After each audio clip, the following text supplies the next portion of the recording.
नमो अरिहन्ताणं नमो सिद्धाणं नमो आयिरीयाणं नमो उवज्रायाणं नमो लोये सर्वसाहूणम्। यह पद्मनंदी पंचविंशति का नामक ग्रंथराज है।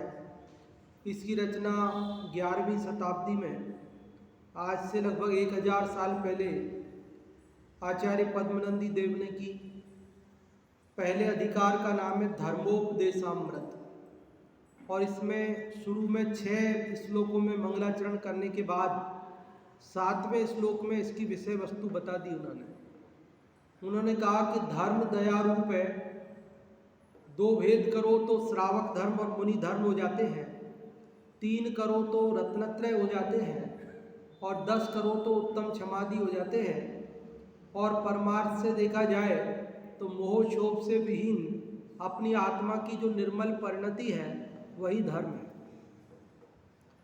तो यहाँ सबसे पहले दया का स्वरूप बताकर, दया की बात बताकर श्रावक धर्म की चर्चा की 37वें श्लोक तक, 38वें श्लोक से 71वें श्लोक तक मुनि धर्म की चर्चा की। और अब धर्म को 3 रूप, रत्नत्रय रूप बताना है। वो चर्चा 72वीं श्लोक से प्रारंभ होती है। देखिए, अपन पढ़ते हैं 72वां श्लोक, जिसमें रत्नत्रय की सम्यक दर्शन ज्ञान चारित्र की चर्चा प्रारंभ हो रही है।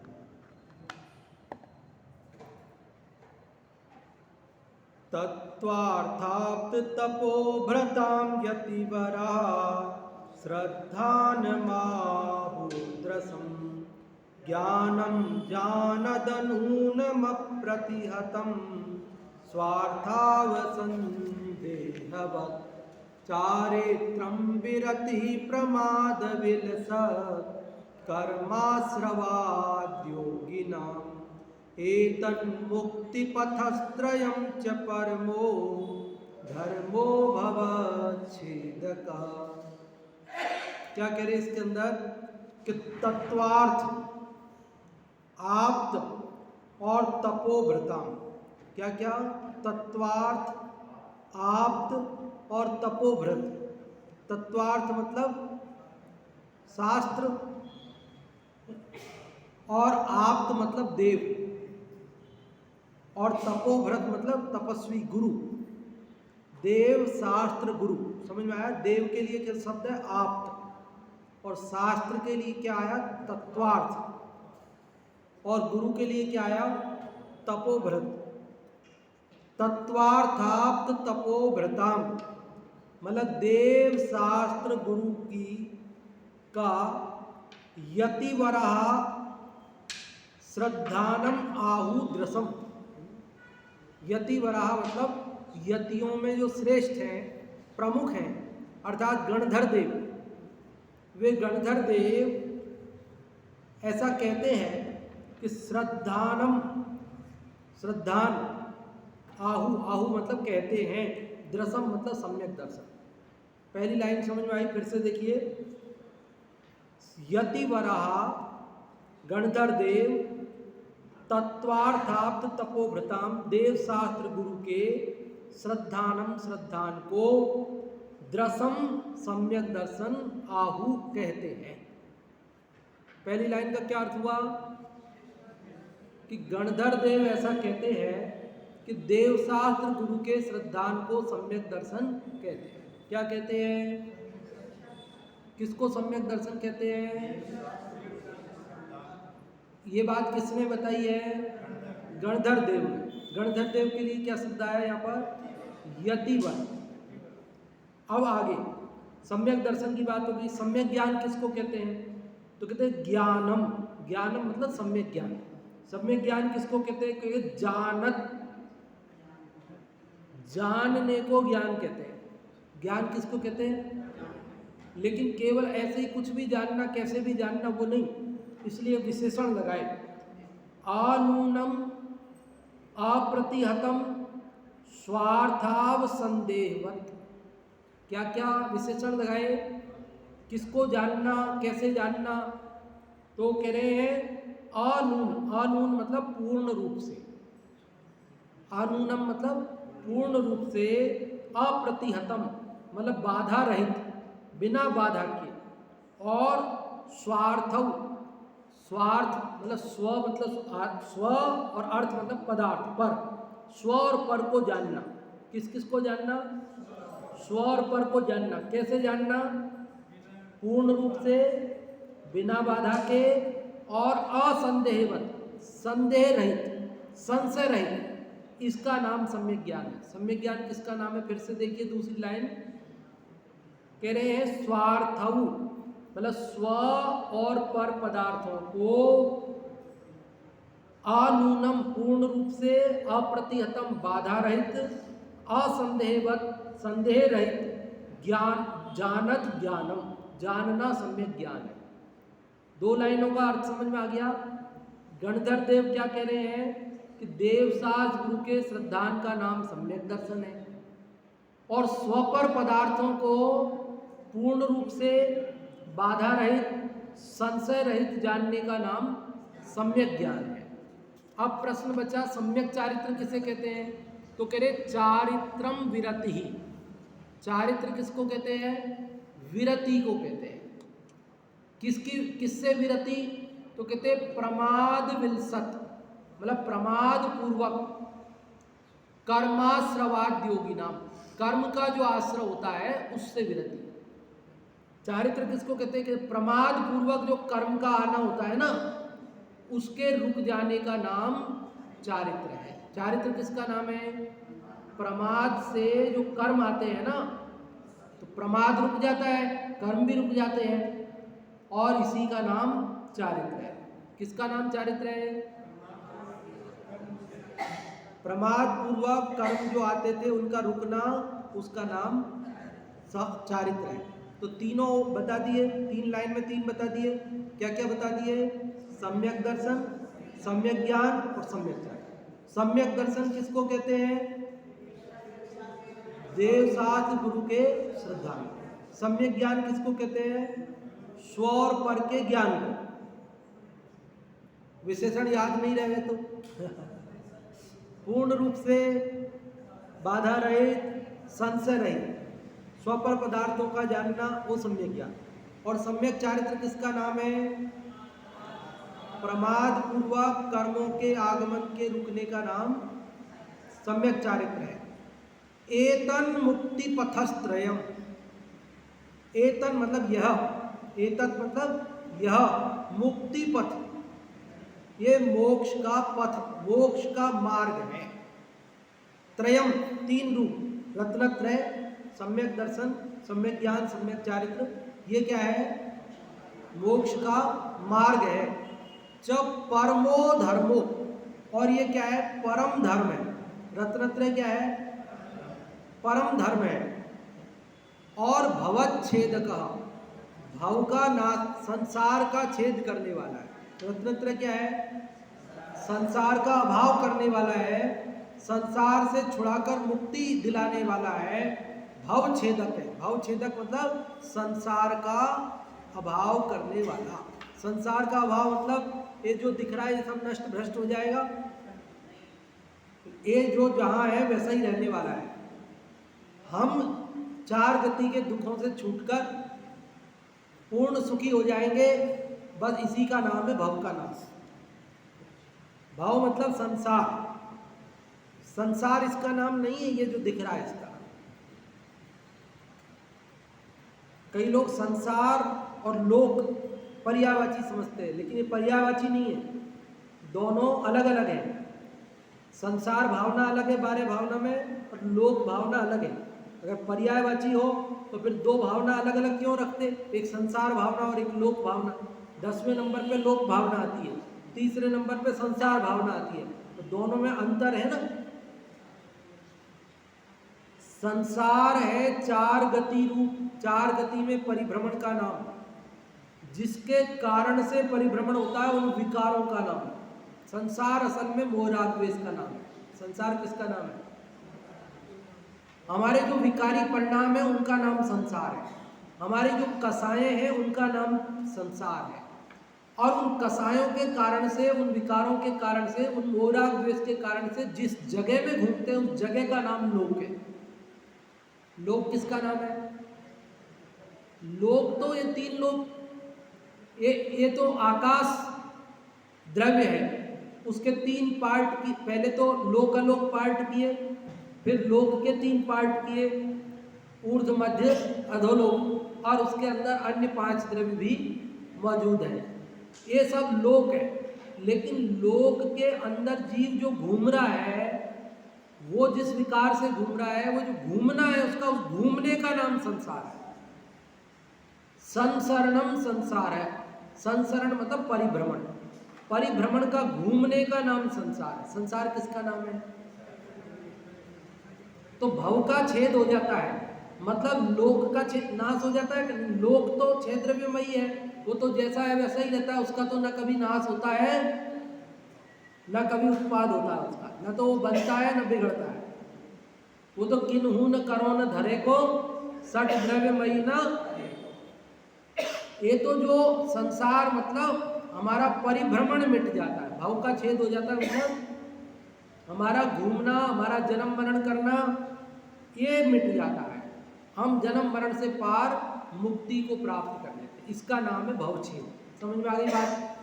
श्लोक समझ में आया? बहुत सरल है और बहुत महत्वपूर्ण है।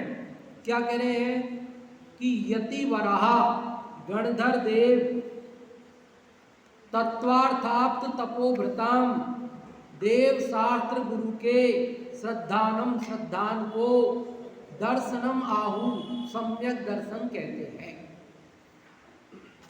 स्वार्थौ स्वपर पदार्थों को अनूनम पूर्ण रूप से अप्रतिहतम बाधा रहित असंदेहवत संदेह रहित जानत जानना ज्ञानम, ये सम्यक ज्ञान है। और प्रमाद विलसत कर्माश्रवाद्योगिना, प्रमाद पूर्वक कर्म के आश्रव से विरति, रुकना, उससे हटना, उसका नाम है सम्यक चारित्रम। एतन मुक्ति पथस्त्रयम, यह 3 रूप मुक्ति का मार्ग है। परमो धर्मो, यह परम धर्म है। भवच्छेद का, संसार का नाश करने वाला। बोलो कौन से शब्द का अर्थ समझ में नहीं आया? सबका आ गया ना? पढ़े अब साथ में, अब तो अर्थ समझ में आएगा आपको संस्कृत का पढ़ने पर भी। देखो आप सब लोग साथ में पढ़िए। तत्वार्थाप्त तपोभ्रतां यतिवरा श्रद्धान माहुद्रसम, 72 नंबर। ज्ञानम जानदनूनम प्रतिहतम स्वार्थावसंदेहवत् चारित्रम विरति प्रमाद विलसत् कर्माश्रवाद्योगिनाम् एतन्मुक्ति पथस्त्रयं च परमो धर्मो भवच्छेदकः। हिंदी वाला। तत्व आप्त जिन गुरुओं का श्रद्धान का सम्यक दर्शन संशयहीन अप्रतिहत एवं पूर्ण प्रकाशक निज पर ज्ञान सप्रमाद कर्माश्रव का निरोध होना परम धर्म है। यही मुक्ति का मार्ग अहो भव भव छेदक, यही परम धर्म है और यही भव का छेद करने वाला परम धर्म है, मुक्ति का मार्ग है। समझ में आ गया? तत्व, आप्त और जिन गुरुओं। तत्व का कथन शास्त्रों में है, इसलिए अपन ने शास्त्र शब्द कर लिया उसका। तत्व रखना हो तो भी रख लो, कोई दिक्कत नहीं। तो देव शास्त्र गुरु इस रूप में अपन ने उसका अर्थ कर लिया, ठीक है। उनका श्रद्धान सम्यक दर्शन कहा गया है। संशय रहित, अप्रतिहत मतलब बिना रुकावट के, बिना बाधा के, पूर्ण रूप से प्रकाशित निज पर का जो ज्ञान है वो सम्यक ज्ञान है। सप्रमाद मतलब प्रमाद सहित कर्म का जो आश्रव है उसका निरोध, उसका अभाव होना, उसका नाम सम्यक चारित्र है।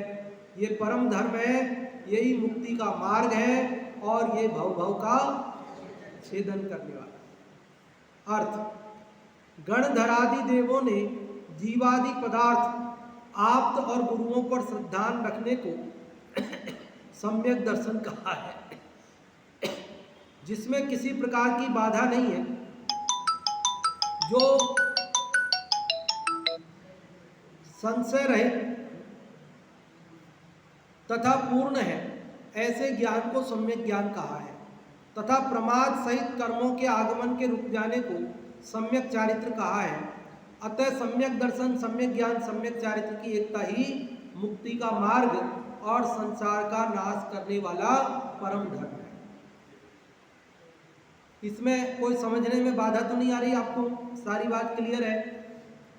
अब ये बात अपने को महत्वपूर्ण है। अपन कई बार वैसे इस बात को जानते ही है, पढ़ रखा है, कई बार छेड़ाला जी में भी पढ़ा है कि सम्यक दर्शन ज्ञान चरण शिव मग, सम्यक दर्शन ज्ञान चारित्र ही मोक्ष का मार्ग है। और उसका दो प्रकार से कथन निश्चय और व्यवहार रूप से किया जाता है। देवसाग गुरु के श्रद्धान को व्यवहार सम्यक दर्शन कहते हैं, है ना। तत्वार श्रद्धान को, स्वपर श्रद्धान को और आत्म श्रद्धान को, ऐसी चार परिभाषाएं मिलती है। सम्यक दर्शन के लिए कितनी परिभाषाएं मिलती है? चार परिभाषाएं मुख्य रूप से मिलती है। कौन कौन सी? देवसाग गुरु का श्रद्धान सम्यक दर्शन है, सात तत्वों का श्रद्धान सम्यक दर्शन है, स्वपर का श्रद्धान सम्यक दर्शन है और आत्मा का श्रद्धान सम्यक दर्शन।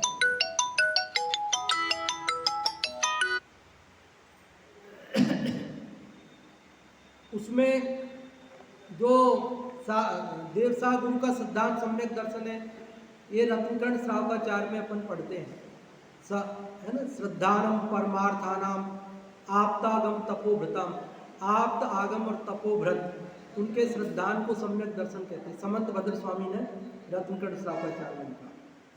सात तत्वों के श्रद्धान की बात तत्वार सूत्र में उमा स्वामी ने लिखी, तत्वार श्रद्धानम सम्यक दर्शन। स्वपर के श्रद्धान का नाम सम्यक दर्शन है, टोडरमल जी ने मोक्ष मार्ग प्रकाशक में लिखी, स्वपर के श्रद्धान का नाम सम्यक दर्शन है। और आत्मा के श्रद्धान का नाम सम्यक दर्शन है, ये जो है एक तरह से समय सार में लिखी है, ऐसा समझना।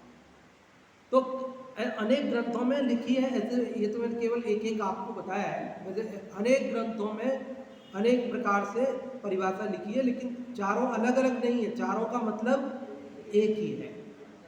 क्योंकि देवसाग गुरु का श्रद्धान किस लिए करना? कि उनके माध्यम से अपने आत्मा की श्रद्धा करना है। देव आत्मा का स्वरूप कहने वाले हैं, शास्त्रों में उसी को लिखा गया है, और गुरु भी वही बात समझाने वाले हैं। तो देवसाग गुरु का श्रद्धान किस लिए किया? आत्मा के श्रद्धान के लिए। और आत्मा का श्रद्धान देवसाग गुरु के माध्यम से होता है, इसलिए देवसाग गुरु, क्योंकि देवसाग गुरु को ठीक ठीक नहीं पहचाने।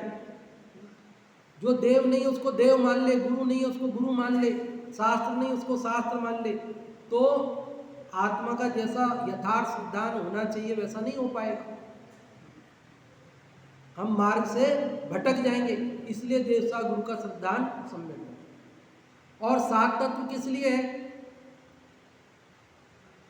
सात तत्वों में जो अपना आत्मा है उसी की श्रद्धा के लिए सात तत्व की श्रद्धा है।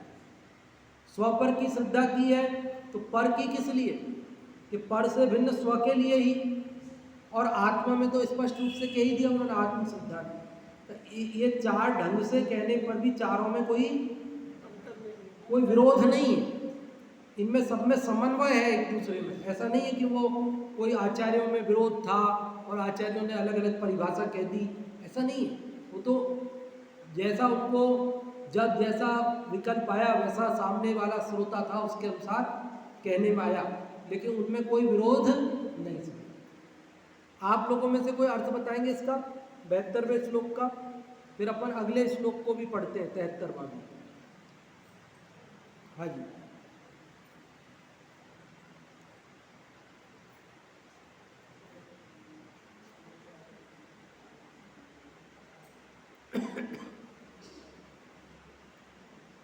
देव शास्त्र गुरु को श्रद्धा करना सम्यक दर्शन है। हाँ जी।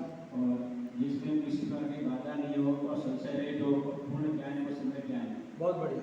और जो परमात्मा सहित कर्मों के आश्रय को जो रुकता है वो सम्यक चारित्र है। हाँ जी।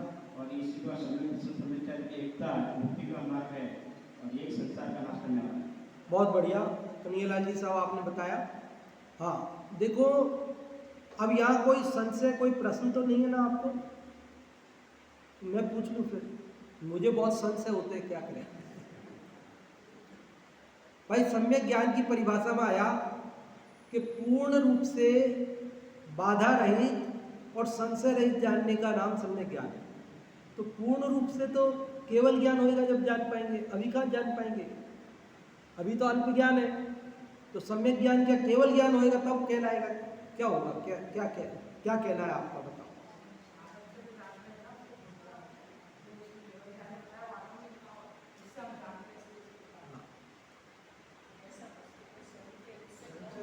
हाँ हाँ हाँ जी, और आप क्या कह रहे थे? जो जानते हैं हाँ जी, वो संशय रहित जानते हैं। हाँ जो जानते हैं वो संशय रहित जानते हैं। सादा केवल ज्ञान तो होना नहीं है हमको, नहीं होना क्यों नहीं, होना तो है ही, पर अभी नहीं है, अभी नहीं है। अभी नहीं है। हाँ, और जो अभी हम जान रहे हैं वो संशय रहित जान है। हाँ ऐसा मेरा सोच है। हाँ हाँ जी, आप क्या कह रहे हैं जैन साहब? और कोई है क्या? बहुत बढ़िया कि स्व और पर को, भाई मैं कौन हूं उसको, मैं को पूरी तरह जान लो भैया, वो लोकालोक जानने में आएगा नहीं पूरा, वो केवल ज्ञान होने पर जानने में आएगा। लेकिन स्वार्थ का ना, स्व और पर, स्व और पर मतलब पर के बारे में केवल इतना जानना कि ये मैं नहीं, और स्व जो मैं हूं, मेरे को जान लिया मैंने, बस इसका नाम सम्यक ज्ञान है। अब मेरे में भी कोई, जैसे आत्मा के असंख्यात प्रदेश हैं तो वो प्रत्यक्ष हो जाएंगे, अभी ऐसा नहीं है, वो तो केवल ज्ञान होने पर ही होंगे। लेकिन ये मैं हूं, बस इस जानने का नाम पूर्ण ज्ञान हो गया। पूर्ण ज्ञान मतलब समझे ना आप? अरे भाई मैं जानता हूं कि नहीं मेरे घर को, मेरे मकान को मैं जानता हूं नहीं जानता? कि जानता हूं ये मेरा मकान है और ये मेरा नहीं है। कोई पूछे ये आपका नहीं है तो किसका है? बोले मुझे ये मतलब नहीं किसका है, मेरा नहीं है। मेरा नहीं है ये जानना ही पर्याप्त है, वो किसका है ये जानने की जरूरत नहीं है। अच्छा तो मेरे को तो जानने की जरूरत है ना, कि हाँ जान लो ना मेरे को। अच्छा उसने पूछा हमसे, अच्छा ये आपका है तो आप बताओ। अब प्लॉट का साइज तो फिर भी ध्यान रहता है तो बता देते हैं भाई इतने बाई इतने का है, लेकिन वो भी चलो अपने को ध्यान है। अपने बच्चों से पूछे तो उनको तो नहीं पता होगा ना, तो उनको कहाँ याद होगा। वो एक एक चीज़ पूछे बारीकी से, तो अच्छा ये बताओ इसमें कितनी ईंट लगी है, इसमें कितनी टाइल लगी है, इसके अंदर कितनी सीमेंट के कट्टे लगे, इसमें तो हम कहेंगे हमें नहीं पता। तो कहेगा अच्छा आप अपने मकान के बारे में नहीं जानते हो? अरे मैं इतना जानता हूं कि ये मेरा है ना। अब इसमें उसकी बारीकी में मैं नहीं जानता, उसकी बारीकी मुझे नहीं पता, लेकिन फिर भी मेरे लिए इतना जानना काफ़ी है कि ये मेरा है। क्योंकि मेरे को विश्राम करने के लिए इतना जानना काफ़ी है कि मेरा है। अब उसकी बारीकी भले मैं न जानूं तो भी मेरा ज्ञान पूर्ण है। मेरे घर में घुसने के लिए मुझे इतना जानना ही काफ़ी है कि ये सब मेरे नहीं है और ये मेरा है, वही पूर्ण जानना हो गया।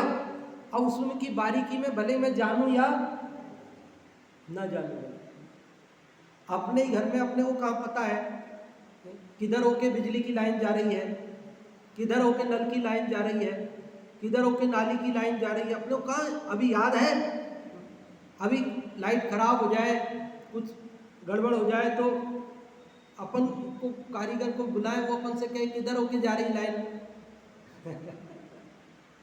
तो अपन के पता नहीं है, क्यों मकान आपका है दूसरे का है? तो नहीं नहीं ये तो हमारे ही, तो आपका ही है तो आप बताओ कहाँ होके गई।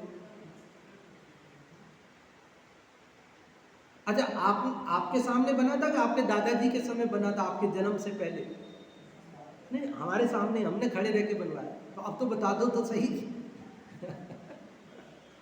नहीं बता पाते ना, तो नहीं बता पाते तो भी कोई दिक्कत नहीं है, क्योंकि उससे हमारी रुकावट नहीं है, उसके अंदर हमको विश्राम करने से कोई रोकने वाला नहीं है।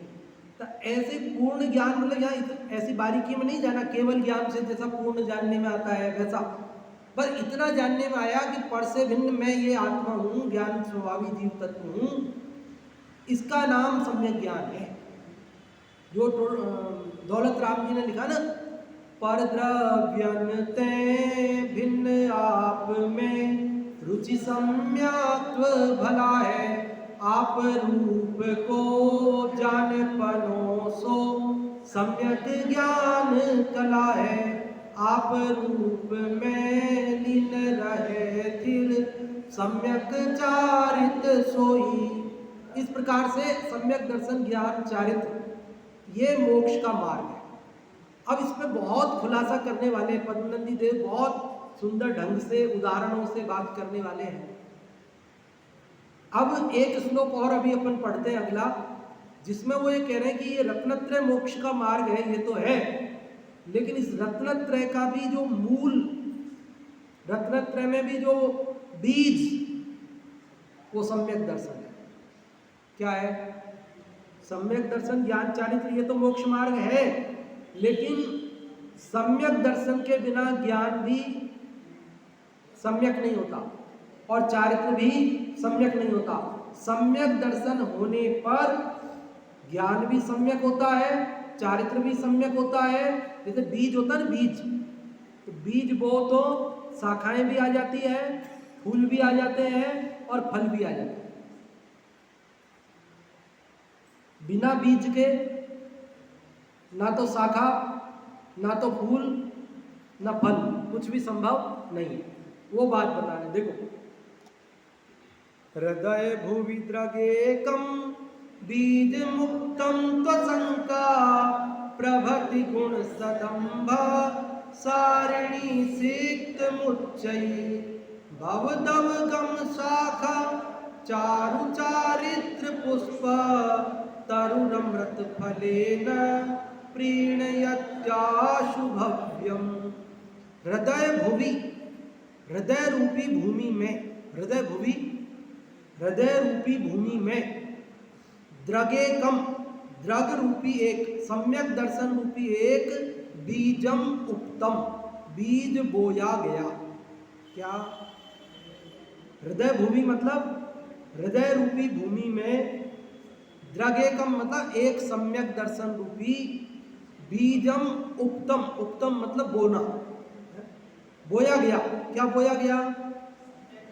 सम्यक दर्शन का बीज। कहाँ बोया गया? अपने हृदय में।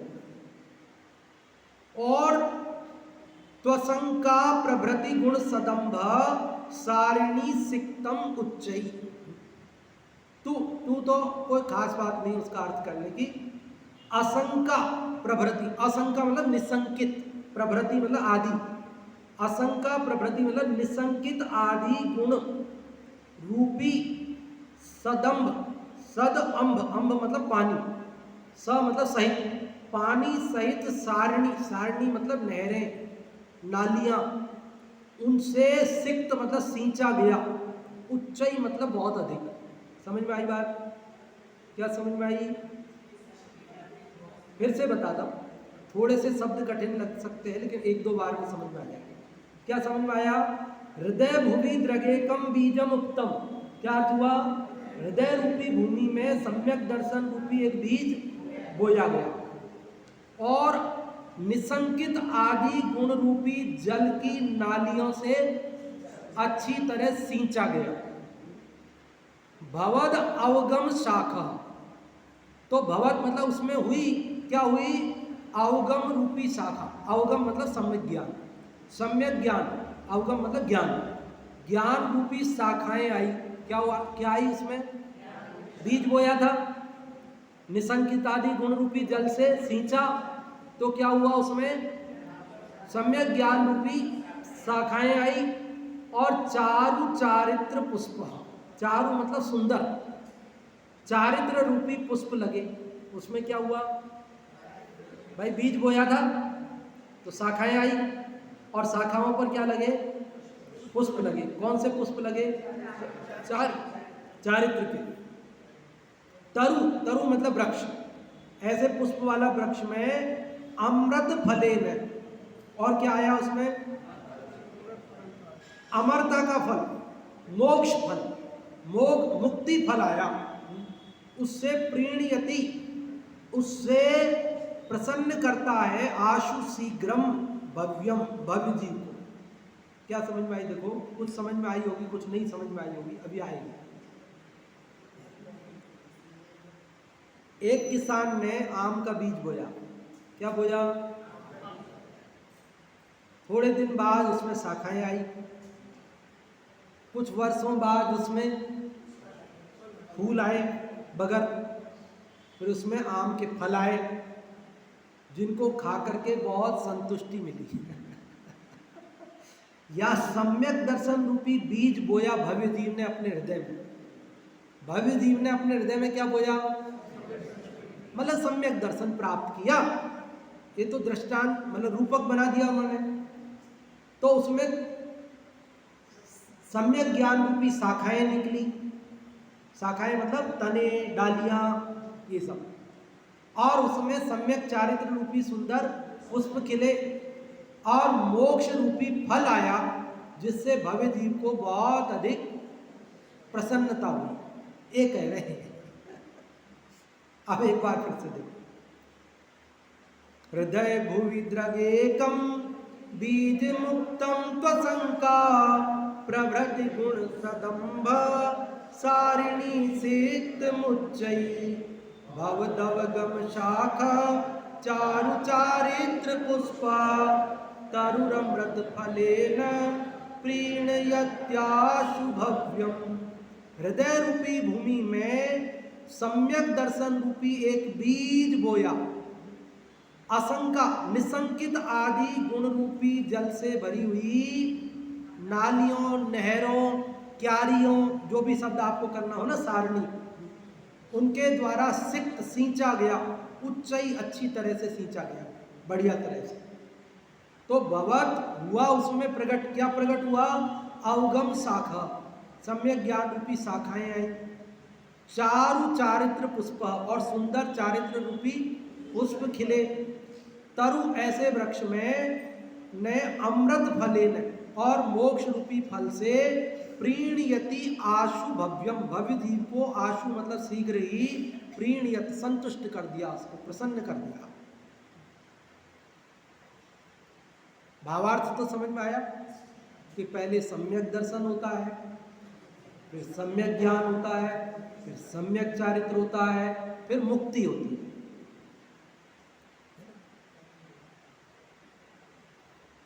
सम्यक साथे ज्ञान होए पे भिन्न राजो। सम्यक दर्शन के साथ ज्ञान होने पर भी सम्यक दर्शन के बाद सम्यक ज्ञान हुआ, ऐसा कहने में आता है। कहने में आता है क्योंकि सम्यक दर्शन के पूर्व जितना भी ज्ञान है वो सब मिथ्या कहलाता है, और सम्यक दर्शन होने पर जो ज्ञान है वही ज्ञान सम्यक ज्ञान कहलाता है। तो उस पर सम्यकपना, उसको नाम तब मिलता है। इसलिए साथ होने पर भी जब उसका कथन किया जाता है तो अलग अलग किया जाता है। सम्यक दर्शन, सम्यक ज्ञान और सम्यक चारित्र, ये क्रम है उसका। और उसके बाद तीनों की एकता से, तीनों अलग अलग मुक्ति के मार्ग नहीं है, तीनों की, उसके लिए भी सुंदर दृष्टांत यहाँ आएगा, वो सब अपन आगे क्रम में पढ़ेंगे। तो इसका अर्थ समझ में आया आपको? पढ़े एक बार। हृदय भुवि द्रगेकम, सब लोग बोलिए साथ में। हृदय भुवि द्रगेकम बीज मुक्तम त्वशंका प्रभृति गुण सदंभ सारिणी सिक्त मुच्चयी भवदवगम शाखा चारु चारित्र पुष्प तरुरमृत फलेन प्रीणयत्याशु भव्यम। अंतर परिणति भूमे बोया सम्यक दर्शन रूपी भी निसंकिता की निर्मल नीर भरी क्यारी से सींच शाखा सम्यक ज्ञानमयी चारित्र सुमन युक्त वृक्ष फले भव्य जीव को शीघ्र मोक्ष रूपी फल से संतुष्ट करे। अंतर परिणति में ज्ञानी जीव के भव्य जीव के अंतर परिणति रूपी भूमि में उसने सम्यक दर्शन प्राप्त किया, सम्यक दर्शन रूपी बीज बोया। निसंकादि गुणों की निर्मल नीर भरी क्यारी से उसको सींचा और उसमें सम्यक ज्ञानमयी शाखाएं चारित्र रूपी सुमन पुष्प उस वृक्ष पर खिले और भव्य जीव को शीघ्र ही मोक्ष रूपी फल प्राप्त हुआ। ये बात इसमें बताई। भाव अर्थ भी पढ़ देता हूँ। आचार्य कहते हैं कि अंतःकरण रूपी पृथ्वी में बोया हुआ तथा निसंकित आदि 8 गुण रूपी उत्तम जल की भरी हुई नालियों से सींचा हुआ सम्यक दर्शन रूपी बीज सम्यक ज्ञान रूपी शाखाओं का धारक तथा चारित्र रूपी पुष्पों से सहित वृक्ष रूप में परिणत होकर शीघ्र ही भव्य जीवों को मोक्ष रूपी फल से संतुष्ट करता है। हाँ जी, आप लोगों में कोई बताएंगे 73वें का अर्थ, भावार्थ, जो भी आप में बताना चाहें। हाँ जी, माइक ले लीजिए, ये एक मिनट, माइक वो दे दो। हाँ बाबू जी, आप बता दें, आप बताएं। अमी सर, ये एक माइक यहाँ ये दे देना। हाँ बोलो बाबू। अंतर परिणति में हाँ सम्यक दर्शन रूपी बीज बोया होते हैं तो सम्यक ज्ञान रूपी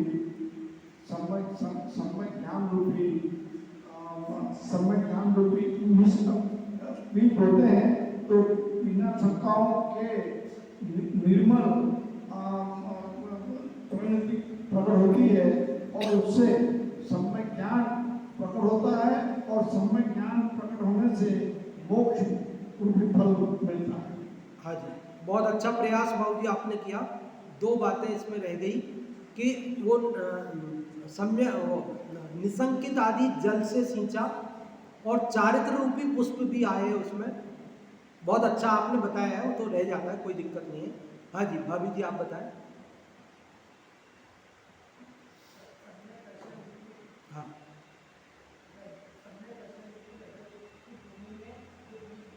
हाँ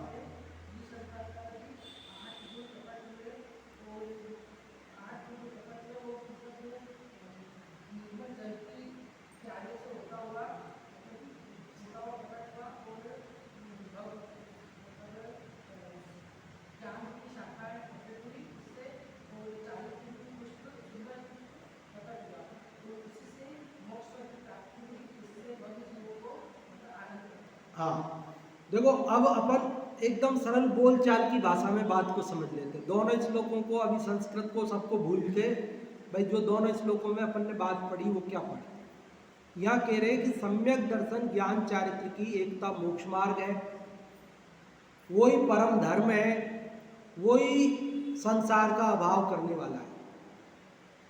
और उन तीनों में भी मुख्य है सम्यक दर्शन। उन तीनों में भी मुख्य क्या है? सबसे पहले प्राप्त होता है सम्यक दर्शन। सबसे पहले हमें पुरुषार्थ करना है सम्यक दर्शन प्राप्ति का, क्योंकि सम्यक दर्शन बीज स्वरूप है।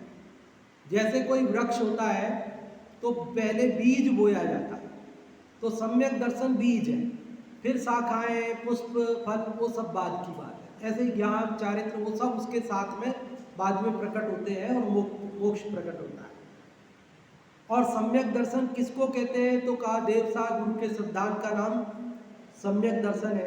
अब देवसार गुरु में वो सब समझ लेना कि उनका कहा हुआ आत्मा, और आत्मा और पर, स्व और पर को जानने का नाम सम्यक ज्ञान है। और प्रमाद से रहित जो अवस्था है उसका नाम चारित्र है। प्रमाद से कर्म आते हैं, प्रमाद रहित जो आत्मा की रमणता है तो कर्म रुक जाते हैं, कर्मों का आना बंद हो जाता है, और पुराने जो बंधे हुए वो भी खिलने लग जाते हैं। यही चारित्र है और इसी से मुक्ति होती है। तो ये सारी दोनों श्लोकों की बात आपको समझ में आई कि नहीं आई? देखो, 2 शैलियाँ होती है कोई भी कथन की 2 शैलियाँ होती है, एक समाज शैली और एक व्यास शैली। पहले कभी बताया होगा मैंने, है ना। समास शैली में क्या होता है कि शॉर्ट में पहले कोई बात बता दी जाती है, फिर उसका विस्तार किया जाता है, ये समास शैली है। जैसे मुझे 1 घंटे भाषण देना है ना, तो मैंने कह दिया, जैसे मुझे कहना है स्वच्छ भारत अभियान, तो मैंने पहले कह दिया भैया स्वच्छ भारत अभियान, मतलब शॉर्ट में कह दिया, फिर उसकी सफाई की बातें करता रहा, खोल खोल के। और दूसरा तरीका ये होती है समाज शैली। और दूसरा तरीका होता है पहले तो सब सफाई वफाई की महिमान सारी बातें करता रहा, फिर लास्ट में कहा मैंने भैया अपने को स्वच्छ भारत अभियान ये अपने को चलाना, मतलब लास्ट में सार कहा, इसको कहते हैं व्यास शैली। तो यहाँ समाज शैली का प्रयोग हुआ है इस ग्रंथ में। मंगलाचरण के तुरंत बाद 6 श्लोकों में मंगलाचरण किया, 7वें श्लोक में उन्होंने समाज शैली में पूरे 198 श्लोक में क्या कहने वाले हैं वो एक श्लोक में बता दिया उन्होंने। 7वें श्लोक में क्या बताया कि दया रूप धर्म है, हम ये बताएंगे। उसके बाद बताएंगे कि धर्म 2 प्रकार का है, श्रावक धर्म और मुनि धर्म। तो श्रावक धर्म बताएंगे, मुनि धर्म बताएंगे। फिर उन्होंने कहा कि धर्म 3 प्रकार का भी है, सम्यक दर्शन, सम्यक ज्ञान, सम्यक चारित्र, तो वो बताएंगे। फिर धर्म 10 प्रकार का भी है, उत्तम क्षमा, उत्तम मार्दव, उत्तम आर्जव, उत्तम शौच, उत्तम सत्य, उत्तम संयम, उत्तम तप, उत्तम त्याग, उत्तम आकिंचन और उत्तम ब्रह्मचर्य, तो वो बताएंगे। फिर कहा कि वैसे देखा जाए तो मोह से रहित जो आत्मा की निर्मल परिणति है उसका नाम धर्म है, तो मोह से रहित उस निर्मल परिणति को बताएंगे। इस प्रकार से ये धर्मोपदेशामृत नाम का अधिकार 198 श्लोक का पूर्ण होगा। धर्म की महिमा भी बताई जाएगी, सारी बातें बताई जाएंगी।